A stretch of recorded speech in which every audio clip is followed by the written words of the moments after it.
وَقُلْ جَاءَ الْحَقُّ وَزَهَقَ الْبَاطِلُ إِنَّ الْبَاطِلَ كَانَ زَهُوقًا. உண்மை வந்துவிட்டது, பொய் அழிந்து விட்டது, பொய் அழியக்கூடியதாகவே உள்ளது என்றும் கூறுகிறார்கள்.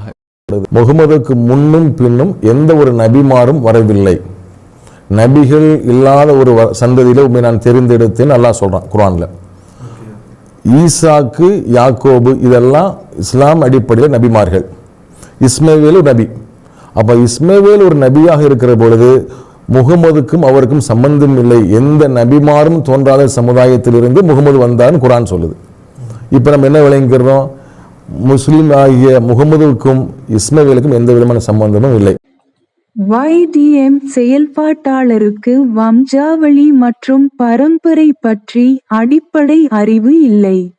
கிறிஸ்தவத்தில் இயேசு கிறிஸ்துவுக்கு 3 வெவ்வேறு பரம்பரைகள் உள்ளன. 1.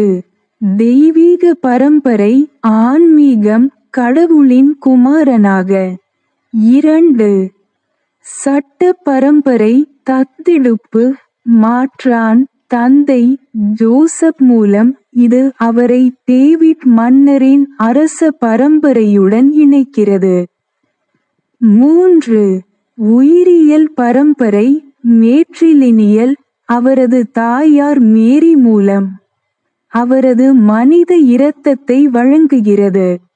இஸ்லாத்தில் முஹம்மது நபியின் சல் பரம்பரை வம்சாவளி அவரது உயிரியல் இரத்தக்கூழு இணைப்பை மட்டுமே குறிக்கிறது.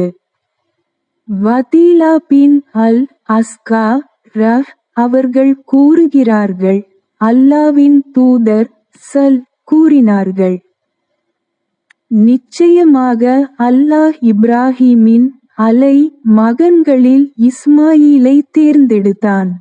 மேலும் இஸ்மாயிலின் மகன்களில் பனு கினானாவை தேர்ந்தெடுத்தான். பனு கினானாவிலிருந்து குறைஷியை தேர்ந்தெடுத்தான். குறைஷியிலிருந்து பனு ஹாஷிமை தேர்ந்தெடுத்தான். பனு ஹாஷிமிலிருந்து என்னை தேர்ந்தெடுத்தான். ஜாமிஉ திர்மிதி ஹதீஸ் எண் 3605. முஹம்மது நபியின் சல் பரம்பரை இஸ்மாயில் வழியாக இப்ராஹீமிடமிருந்து நேரடி உயிரியல் இரத்த பரம்பரையை கொண்டுள்ளது என்பதை இந்த ஹதீஸ் உறுதிப்படுத்துகிறது. நபிகள் நாயகத்தின் சல் இரத்த பரம்பரையை குர்ஆனின் பின்வரும் வசனங்கள் எவ்வாறு மறுக்கின்றன அல்லது ரத்து செய்கின்றன என்பதை நான் YDM செயல்பாட்டாளருக்கு சவால் விடுகிறேன். இதற்கு முன் நாம் இவர்களுக்கு இவர்கள் ஓதக்கூடிய வேதங்கள் எதையும் கொடுக்கவில்லை. உமக்கு முன்னர் நாம் இவர்களிடம் அச்சமூட்டி எச்சரிக்கை செய்பவரையும் அனுப்பவில்லை. 34:44.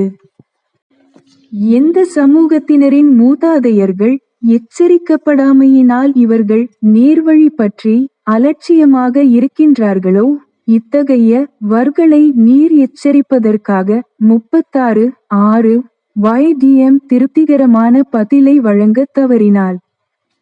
அவர்களை சாத்தானின் முகவர்கள் என்று அழைப்பதில் எங்களுக்கு எந்த தயக்கமும் இல்லை, ஏனெனில் அவர்கள் தெய்வீக வெளிப்பாடுகளை கையாள்வதன் மூலம் மக்களை தவறாக வழிநடத்துகின்றனர்.